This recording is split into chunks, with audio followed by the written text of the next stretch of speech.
10,000 years of history, a kingdom of unmatched magic, and a betrayal that shattered them forever. This is the definitive story of the High Elves, from their golden age as Azeroth's mightiest sorcerers to their abandonment by Blizzard, and how TurtleWoW is rewriting their fate. Grab a tea and settle in, because today we are covering everything.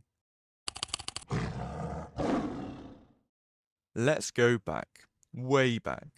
After the War of the Ancients, the Highborn exiles, cast out by the Night Elves, were led by Dathramar Sunstrider as they fled across the sea.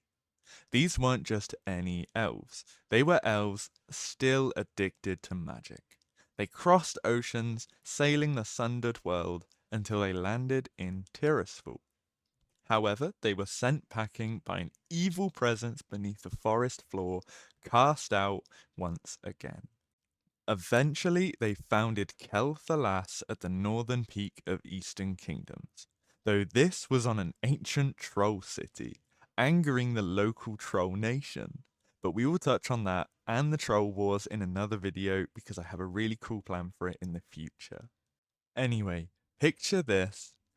Towering spires of quartz and gold, forests that never shed their leaves, and at its heart, the Sunwell, a font of power crafted from the last drops of the Well of Eternity.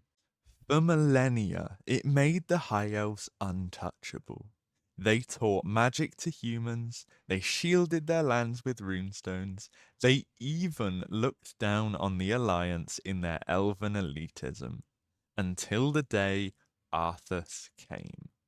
Because pride always comes before the fall. Now, the Third War wasn't just a battle, it was an extinction event. Arthas didn't just attack Kel'Thalas, he erased it. 90% of the elves slaughtered. Their beloved king, Anasterian Sunstrider, the last king of Kel'Thalas, dead at the hands of the one Arthas Menethil. However, allowing some of his people to escape. The Sunwell was desecrated, all to resurrect Kel'Thuzad. The few who survived faced an impossible choice.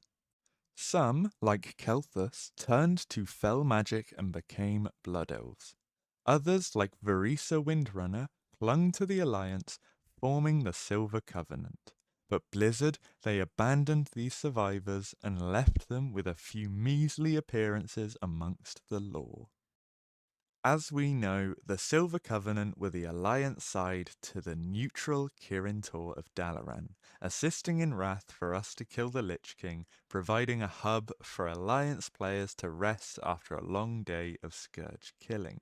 In Cataclysm, invited by the Silvermoon Rangers to assist in quelling the Amani threat of their original homeland. Later in Mop to begin slaughtering the Horde in Dalaran under Varisa's command during the Divine Bell incident.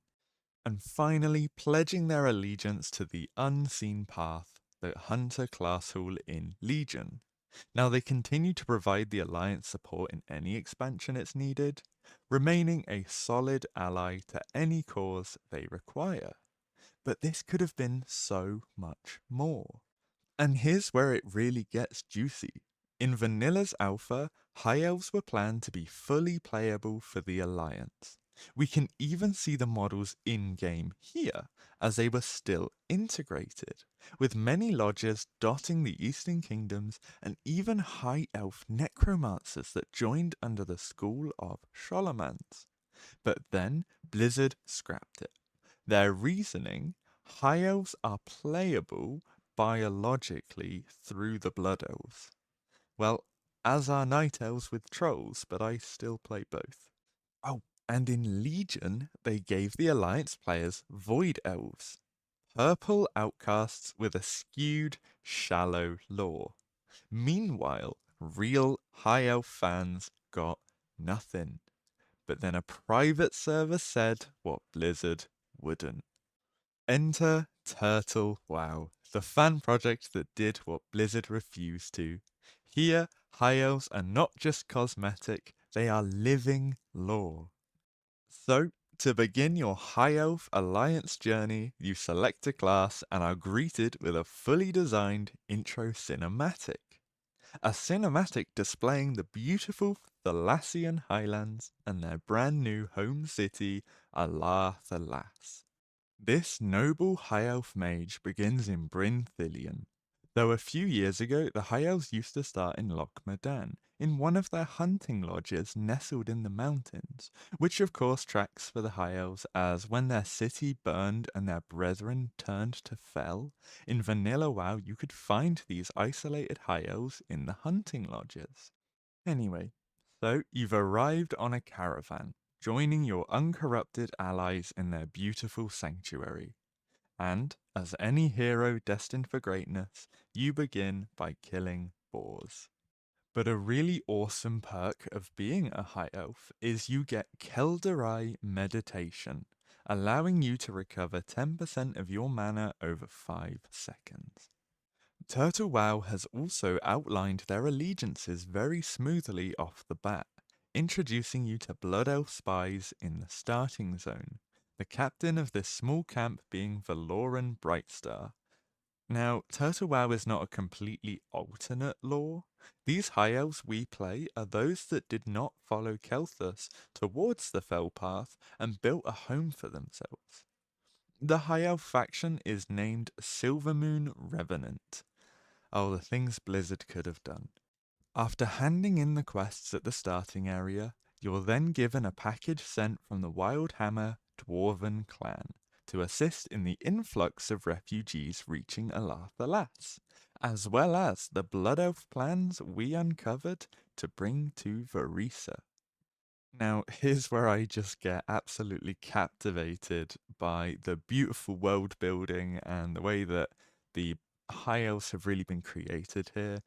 Because, I mean, this is just a beautiful walk. You've got custom architecture, and on your path to Alathalas, you'll eventually come across the Anasterian Park, which is a memorial, of course, to their final king, Anasterian Sunstrider, which is just a brilliant touch. And as you cross the bridge and finally enter Alathalas, you'll see the High Elves have begun to recover while their Blood Elf counterparts still dwell in fell magic and a broken city. You're even greeted with a beautiful arcane magic fountain and high-rise towers. Even a floating platform. An awesome little touch, a magic city for a magic race. There is even a King of the Withered. There is an active social divide of the High Elves and their withered kin, but some things are left for you to uncover. And of course, we have Hawk Striders for the Blood Elves, but do you remember the Silver Covenant unicorns from Wrath? Well, they're right here as your race mount. And of course, TWoW have kept the native beasts for riding, Dragonhawks. I always love to remember that Dragonhawks are native to the Eastern Kingdoms, but you can never find them outside of that. So in terms of their population pre-Sundering, were they only dense in that area that became Kel'Thuzad? Or did the Armani Empire steal them or kill them from elsewhere to create the density? This is an answer that has never been given in World of Warcraft. I find it fascinating. But TurtleWoW have created a beautiful runway for us to launch our High Elves from and begin adventuring, becoming truly part of the story as High Elves. Because it's not just a service, it's a love for the lore Blizzard forgot. Oh, and just as an extra here before we move on, the Council of High Elves, it consists of Varisa Windrunner, of course, Lorthamar Theron, and Farenia Roseheart. I might be pronouncing that one wrong, she was a Turtle WoW custom edition. And some of the items you can get from the Quartermaster, I'll show here while I continue, but just beautiful stuff. So, is this the end?